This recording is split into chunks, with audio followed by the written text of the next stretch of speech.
Hello, good morning, friends. So, myself, Abhijit Phansalkar, I would like to welcome you all from our number one online academic channel, Unacademy. Okay, so here I would like to share with you some important points regarding how to solve DILR questions. उसके पहले एक छोटी सी introduction I would like to give you और share with you the subscription charges that you can avail with us on our Unacademy platform. So those who are planning to appear for CAT in this year, so for them 12 months package is going to be of 17,500. Those who are in second or third year, they can plan for the next couple of years, 24 months, which is 21,000. कुछ लोग ओमेट्स के लिए prepare करना चाहते हैं तो उनके लिए भी हमने 1, 3 और 6 महीने के इकोनॉमिकल पैकेजेस निकाले हैं. So you can get advantage of any of the packages. Okay.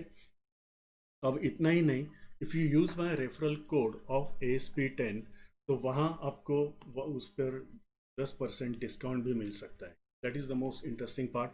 You can use my referral code of ASP10 and you will get 10% discount. These are the discounted figures. Okay. क्योंकि कुछ लोग कहते हैं snap या CET के लिए 2-3 महीने की प्रिपरेशंस वो काफ़ी होती है. So accordingly they can avail that particular facility, right. So यहाँ मैं आपको कुछ इंटरेस्टिंग बातें शेयर करने जा रहा हूँ. शायद मैंने लास्ट वीडियो में कहा था कि logical reasoning means you have to use 2 seeds, एक कैलकुलेशन और दूसरा common sense. Now logical reasoning and calculations, that is quant or mathematics, you will be surprised if I say those are the two sides of a coin. वो hand in hand चलते हैं, दे गो parallel. क्योंकि आपको quant की knowledge है तो आपका logic अच्छा हो सकता है, मीन्स थिंकिंग एबिलिटी अच्छी हो सकती है. और आपका लॉजिक अच्छा है तो इसका मतलब है मैथ्स तो आपका अच्छा होना ही चाहिए. So that is how these two things depend on each other. Now I would like to share one interesting example with you. ये एग्जाम्पल एक कॉम्पिटिटिव एग्जाम में पूछा हुआ एग्जाम्पल है.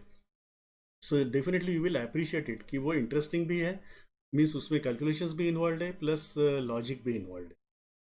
क्वेश्चन इस प्रकार था, a 3 digit number PQR, all digits are distinct. Okay. When added itself 3 times the answer is RRR. तो उन्होंने ऑप्शन में दिया था कि वो नंबर क्या होना चाहिए, मीन्स PQR की वैल्यू क्या होनी चाहिए. अब इसका एक that works on perfect scientific base, that is logic. Logic पे चलता है. Now in logic what you have to do means आपको क्या करना होता है वहाँ कि you have to first find out all different possibilities, all different possible combinations, और फिर एज पर द केस उनमें से कौन सा वैलिड होता है वो आपको सिलेक्ट करना होता है. So here you have to select the digits between 0 to 9. वो रेंज है, उसके बाहर के तो हो नहीं सकते सिंगल डिजिट. सो 0 to 9 में से ऐसा कौन सा डिजिट है यूनिट प्लेस में R के लिए, so that when it is multiplied by 3 it will give you the same digit at unit place. That is how the logic works, simple way. And you will find that theoretically there are 2 digits जो ये condition fulfill कर सकते हैं, 0 और 5. Means 0 into 3 unit place में 0 ही मिलेगा, 5 into 3 unit place में 5 मिलेगा. But can it be 0? If you just look at the calculations तो वो 0 तो नहीं हो सकता, because P and Q are having some values. That's why 0 is ruled out. So it has to be 5. So answer एक immediate मिल गया आपको, that is going to be 555. अब आपको यहाँ एक शॉर्टकट बनता है. See in competitive exam you should be always cautious for getting an shortcut. लेकिन एक बात का ध्यान रखना, हर क्वेश्चन शॉर्टकट से नहीं हो जाता. In some cases means maximum cases में आपको उसे थोरो सॉल्व करना पड़ता है. But wherever it is there is an opportunity, उसका पूरा फ़ायदा उठाने की कोशिश करना. So 555 if you divide by 3, बस आपका काम बन गया, आंसर मिल गया. It is 185 is going to be the required target. लेकिन ये हम ट्रेडिशनल पूरी मेथड से कैसे सॉल्व कर सकते हैं. कैलकुलेशंस देखिए, 5 3s are 15, यूनिट प्लेस में यहाँ 5 आएगा, एक कैरी फॉरवर्ड होगा.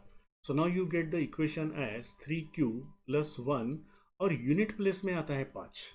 ओके. यूनिट प्लेस में 5 मीन्स 5 - 1 मीन्स यूनिट प्लेस में बचेगा 4.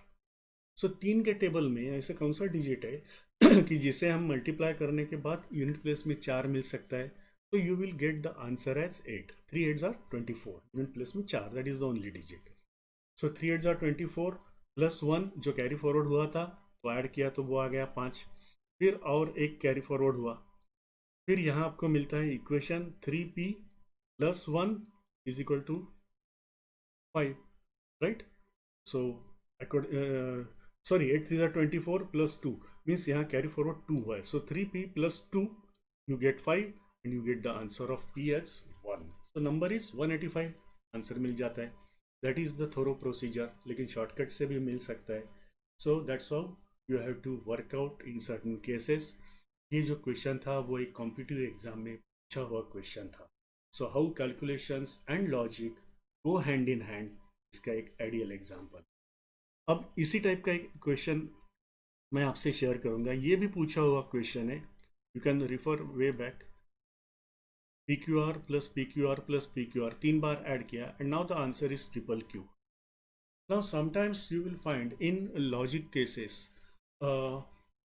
आपको सही आंसर पता है तो select it in the first attempt. हाँ, इसका एग्जांपल आपको देता हूँ. Have you seen KBC? KBC में जो कंटेस्टेंट्स 12 लाख 25 लाख 50 लाख वो जीतते हैं ना, उनका एटीट्यूड आप देखिए, उनकी आप थ्योरी देखिए. उनको अगर आंसर फटाक से पता है फर्स्ट अटेम्प्ट में तो इमीडिएट विदाउट ऑप्शंस भी उस आंसर को बता देते हैं. लेकिन कई बार आपने देखा होगा कि they go on removing the wrong options and they reach the correct answer. ये लॉजिक भी कई बार आपको अप्लाई करना. सो अब यहाँ देखिए, हमारे पास ये ट्रिपल क्यू की जो रेंज है इट इज़ फ्रॉम 111 to 999, उतनी रेंज है. तो उसमें से 555 तो चला गया. Now if you select 111 divided by 3, answer होगा 37. कॉन्ट्रडिक्शन होगा तो क्या हमारा नंबर है 3 डिजिट वाला. सो 111 is ruled out. 222 again the same logic, the number will be 74, again it is ruled out. If you select 333, all digits will be 1, all digits are equal, again it is contradiction, so it is ruled out. 555 तो यही reject हो गया. 666 अगर आप लेते हो तो क्या होगा, r की वैल्यू होगी 2. लेकिन यहाँ देखिए 6 3s are 18 मीन्स यहाँ 6 और यहाँ 8, is contradiction, so it is ruled out. Similarly you will find 777, 888 and 999. ये सारे नंबर्स रिजेक्ट होंगे सारे. आप कैलकुलेशन करके देख सकते हो. 7 अगर लिया तो 7 3s are 21 मीन्स एक जगह 7 एक जगह 1, ये कॉन्ट्रडिक्शन हुआ. मैक्सिमम कैरी फॉरवर्ड तो 2 ही बन सकते हैं 9 3s are 27 से. सो सिमिलरली 8 लिया तो 8 3s are 24, again contradiction. So these are the series of contradictions. सीधा रिमूव कर दीजिए और आपके पास सिर्फ एक ही नंबर बचेगा. कौन सा है? It's going to be 444. Now you can check out. तो r की वैल्यू क्या हो सकती है? It is going to be 8 3s are 24. तो ऐसा कौन सा डिजिट है जिसे 3 से मल्टीप्लाई किया तो 4 मिलता है? It is only 1 digit, it is going to be 8. तो 8 3s are 24, कैरी फॉरवर्ड हुए 2. 4 3s are 12 plus 2 14. Calculation perfect हो गया. तो क्योंकि यहाँ जो डिजिट है ना वही डिजिट यहाँ भी होना चाहिए, that is the logic. So यहाँ 2 कैरी फॉरवर्ड हुआ और अब यहाँ 1 कैरी फॉरवर्ड हुआ, यू गेट फाइनल आंसर है.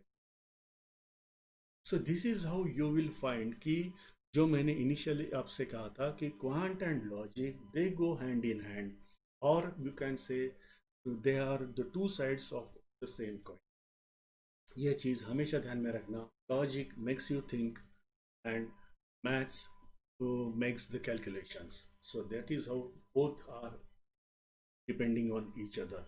That's why I always say कि जिसका मैथ्स या क्वांट अच्छा है उसे लॉजिक समझने में दिक्कत नहीं होती, या जिसका लॉजिक में ये ज़्यादा अच्छा है तो उसे क्वांट तो ही हो.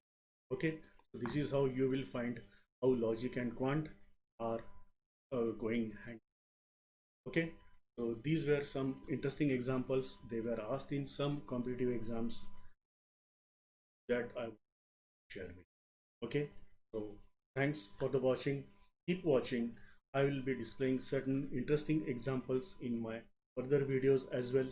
Okay, this is Abhijit Phansalkar saying goodbye to you. Thank you.